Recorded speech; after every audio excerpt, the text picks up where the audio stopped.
Hello everyone, welcome to EduTap and welcome to the series that we have started exclusively for the upcoming UPSC EPFO examination, wherein we'll be doing 15 MCQs in a day and as part of which आज हम लोग करने वाले हैं social security acts and इसमें हम लोग करने वाले हैं payment of gratuity act 1972. If you look at the kind of questions that were asked in the previous year examinations of UPSC EPFO be it APFC या एओ और EO, दोनों में 5 to 6 questions are generally asked from the social security acts and बहुत ही basic questions पूछते हैं उसमें से. एंड अगर आप सही से ये जो भी 4 to 5 एक्ट्स आप सही से कर लोगे प्रैक्टिस, आप बहुत आसानी से उसमें से मोर देन 4 क्वेश्चंस आप आराम से निकाल पाओगे. एंड यू कैन अंडरस्टैंड कई बार एक एक क्वेश्चन ही बहुत मायने रखता है when it comes to the cut of.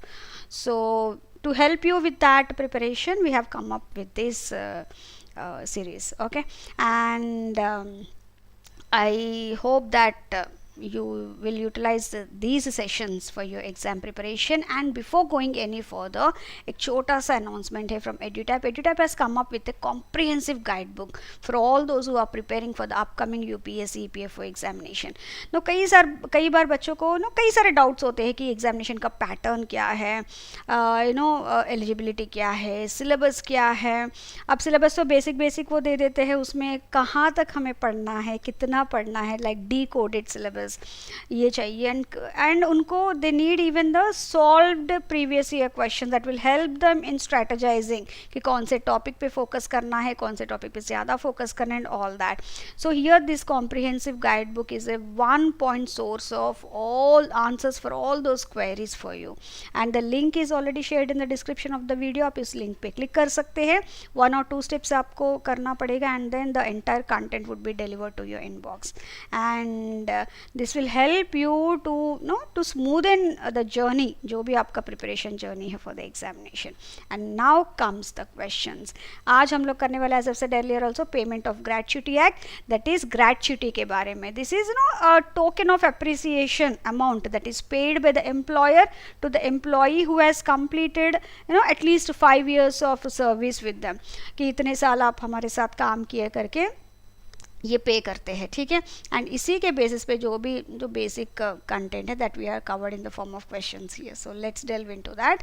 Under the payment of gratuity act, the act applies to which of the following establishments. देखिए, जब भी कोई भी एक्ट हो, स्पेशली सोशल सिक्योरिटी एक्ट, अगर एक बार एप्लीकेबल हो गए किसी एस्टैब्लिशमेंट के लिए, इवन इफ जो थ्रेशोल्ड नंबर है वर्कर्स का या वॉट एवर द एप्लीकेबिलिटी है, even then that would be applicable for that. So here also the same thing, any shop or establishment with 10 or more employees, वहाँ पे gratuity act applicable होगा. And even if the number falls below 10 later, okay पहले 10 था, अब अगले साल उन्होंने कुछ मशीनरी इंस्टॉल किया है तो 2-3 लोगों को हटा दिया है, तो अभी उनका नंबर 6 ही है, बट स्टिल एक बार एप्लीकेबल हो गया, मतलब ये 6 मेंबर्स है तब भी ये एप्लीकेबल होगा. That's what this has to. So here the correct answer is obviously 10 या मोर एम्प्लॉयज है तो उस एस्टेब्लिशमेंट्स के लिए तो एप्लीकेबल होगा ही, okay, but that would be continued to do so. Moving on to our next question. The maximum gratuity payable under the act as per the latest amendment. जो भी बंदा जो 5 years सर्विस कंप्लीट किया है, for every year of the service कुछ amount पे करना पड़ेगा. वो क्या है मैं आगे आपको बताऊंगी, ठीक है. क्वेश्चंस है तो इसलिए आई एम नॉट डाइवल्जिंग हियर. सो उनको कुछ अमाउंट पे करना पड़ेगा. सो उसका एक मैक्सिमम भी है, मतलब इससे ज़्यादा वो ग्रेच्युटी पे नहीं कर सकते. अगर उससे ज़्यादा हो भी गया है, as per the calculation they have to pay this much only. And that figure is बहुत लेटेस्ट, इसको अमेंड किया गया था. पहले ये 10 lakhs था, now it has been amended to 20 lakhs. कई सारे सेंट्रल गवर्नमेंट के उन्होंने अपना कुछ निकाला है एज पर वेरियस अदर एक्ट्स, उसमें तो 25 lakhs भी है, but under payment of gratuity act it is 20 lakhs only. Okay, yes, moving on to our next question. Under the payment of gratuity act, an employee is deemed to be in continuous service for 1 year if they have worked for at least how many days in a 12-month period in an establishment operating 6 or more days a week. देखिए, जब भी we are saying that 5 years उनको complete करना है, right, उसके बाद ही वो payment of gratuity के लिए उनको eligibility बनेगा. ठीक है। अगर नो कंटिन्यूस सर्विस होना चाहिए, वो भी 1 ईयर कंटिन्यूस सर्विस, उसी का 5 ईयर्स तक वो क्या देखेंगे, तभी उसके लिए एलिजिबिलिटी होगी। सो जहाँ पे भी 6 और मोर डेज ए वीक का, कई बार 6 और मोर डेज अ वीक का वर्किंग कल्चर है, वहाँ पे उनका मिनिमम नंबर ऑफ जो डेज जो उनको काम करना है in year, that would be 240 days. वही 6 और लेस देन 6 डेज है उस एरियाज, मतलब वहाँ पे अगर कंटिन्यूस सर्विस मानना चाहिए कि 1 ईयर के लिए, दैट वुड बी 190 डेज। ठीक है। So here we are talking about 6 days और more, so the answer would be 240 days. Moving on to our next question. Mr. Rajesh, an employee in a factory covered under the Payment of Gratuity Act, वो उसमें applicable है. He has been working for 3 years and 7 months when he unfortunately passed away due to an accident. His wife, being the nominee, applied for gratuity benefits from the employer. The employer, however, refused the claim, stating the gratuity is payable only after completion of 5 years of continuous service. Is that true? See, when we talk about gratuity, no doubt 5 years उनका service complete होने के बाद उनको मिलेगा. But somehow अगर कोई बंदा he passes away during that tenure itself, वो एलिजिबिलिटी बना रहेगा. सो हियर दो यहाँ पे इन्होंने 5 years कंप्लीट नहीं किया है, but since he has passed away, जो जॉब में जब थे तभी पास्ड अवे है, because of that the gratuity is payable to the nominee even though the employee did not complete the 5 years of service. So वो एक clause है इसमें that we have to look into. Moving on to our next question.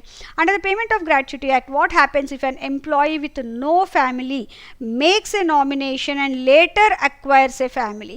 कई बार ऐसा होता है कि Payment of Gratuity Act में नॉमिनी का ज़रूरी है कि हमारे बाद वो ग्रेच्युटी किसको मिलेगा अगर कुछ हुआ है तो.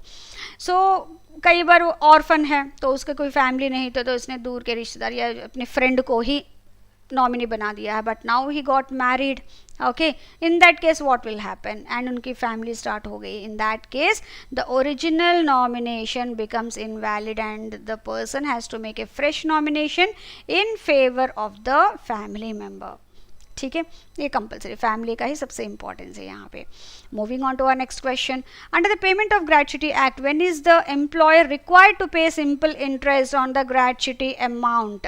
जब भी फॉर एग्जांपल एक एम्प्लॉय है जो रिजाइन किया है, 6 years का काम किया है ना, उन्होंने रिजाइन किया है, 6 years का कंटिन्यूस सर्विस है उनका. Okay, all criteria met. So उनके जब भी he has left within 30 days, the employer has to pay off the gratuity to him, the amount. Okay, unless the delay is because of the employee's fault or the employer has the permission. कई बार ऐसा होता है कुछ documents वो सब तो submit तो करने पड़ेंगे, ऐसा अगर उन्होंने नहीं किया टाइमली तो 30 days में ये पे नहीं कर पाए, इन दैट केस उनको कोई दिक्कत नहीं है, नो. या फिर एम्प्लॉयर पहले ही परमिशन ले लिया कि इसमें थोड़ा टाइम लगेगा. Okay, in that case also no, otherwise he has to pay simple interest on the gratuity amount. ठीक है, so here B is the correct answer. Moving on to our next question. What is the punishment prescribed for an employer who fails to pay gratuity as required under the law? कई बार ऐसा होता है कि वो बोल देता है कि मेरे पास फाइनेंसेस नहीं है, इसलिए कंपलसरी इंश्योरेंस करवाते हैं. ओके, जो एम्प्लॉयर से ग्रेच्युटी अमाउंट के लिए कंपलसरी इंश्योरेंस करवाते हैं under the payment of gratuity act, वो एक क्लॉज है.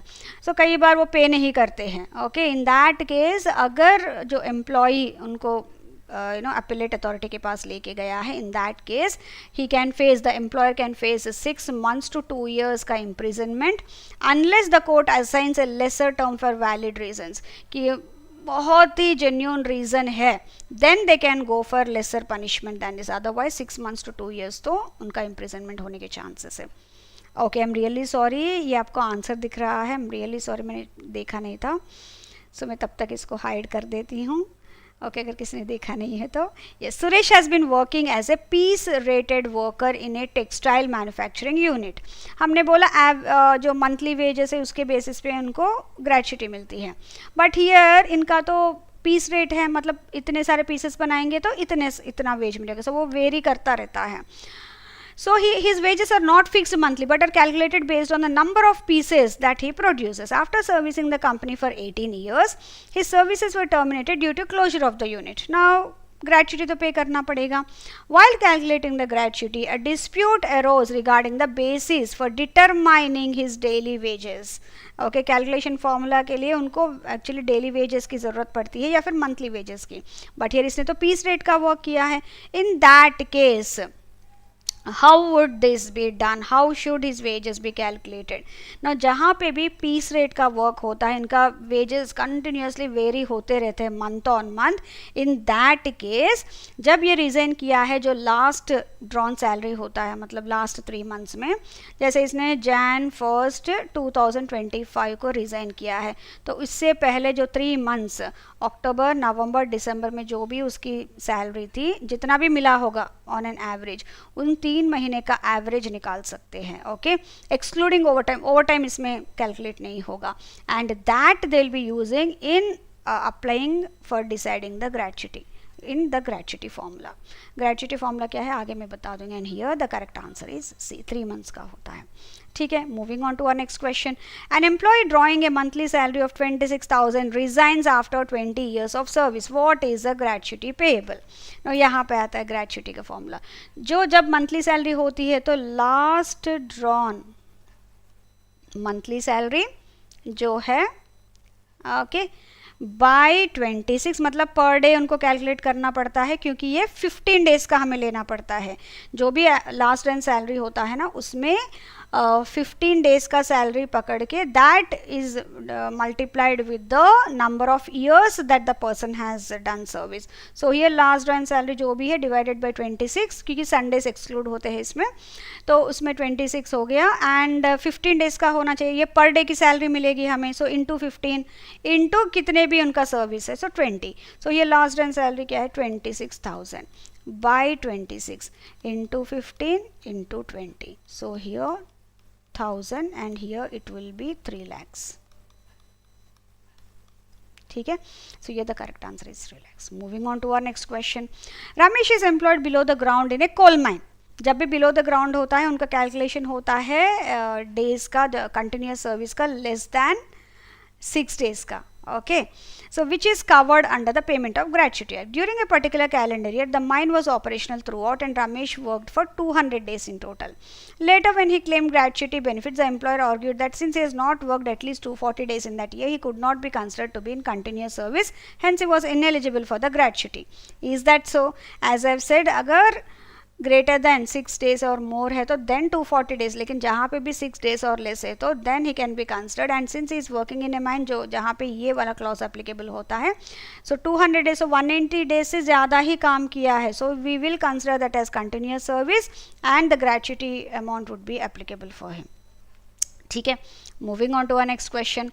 Under the provisions of the Payment of Gratuity Act, every employer except those under the control of the central or state government is required to obtain compulsory insurance for gratuity liability. वो compulsory होता है. Which of the following employers can be exempted from this requirement by the appropriate government? कई बार ऐसा होता है जैसे बड़े बड़े कंपनी से, इन्फोसिस, TCS, ऐसे वो खुद के ट्रस्ट चलाते हैं, जो ग्रेचुटी का वो अमाउंट होता है ना, उसी में से, उसी ट्रस्ट से मिलता है. इन दैट केस उनको कोई कंपलसरी इंश्योरेंस लेने की ज़रूरत नहीं पड़ती है. और जहाँ पे 500 और मोर पर्सन्स काम कर रहे हैं एंड उनका खुद का ग्रेचुटी फंड है, in that case also this is not required. So here every employer who has already established an approved gratuity fund and wishes to continue the same, उनके लिए exceptional compulsory insurance करने की ज़रूरत नहीं है.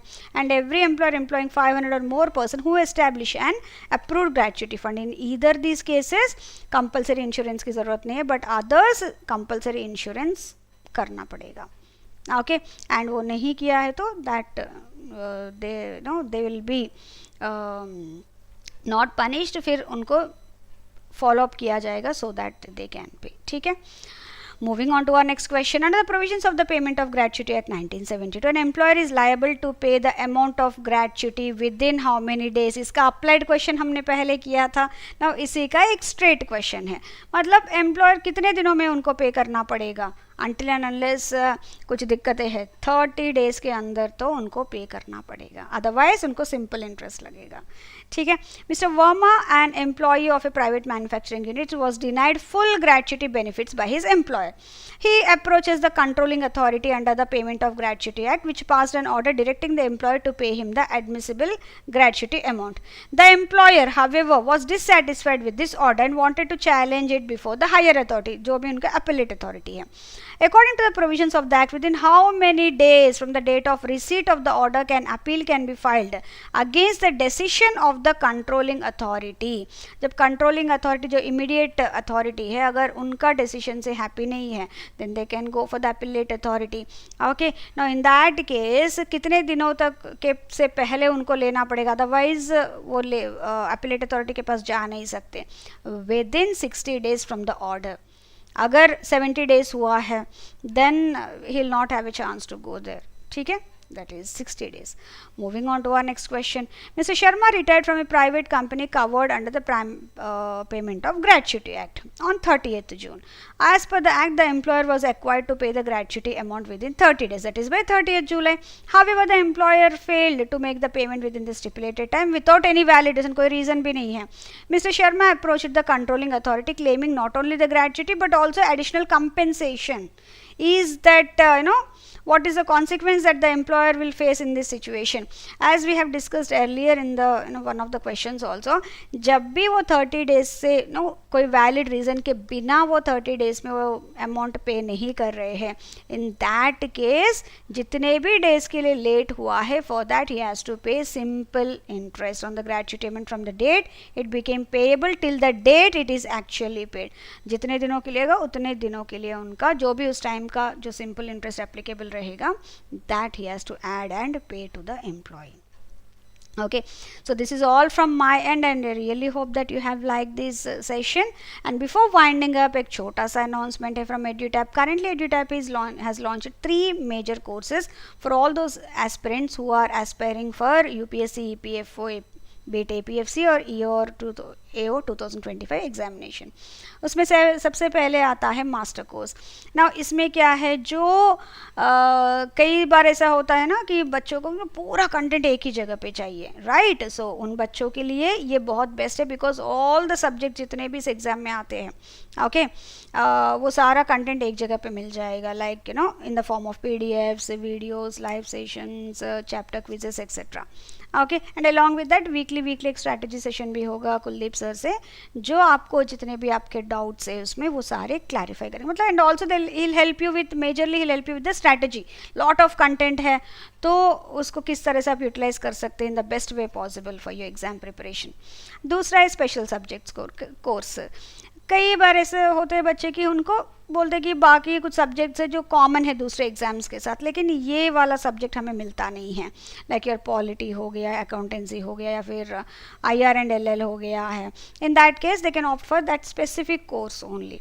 Okay, so in that also you'll be getting videos, PDFs, जो MCQs है, okay, chapter quizzes, that all you'll be getting. ठीक है.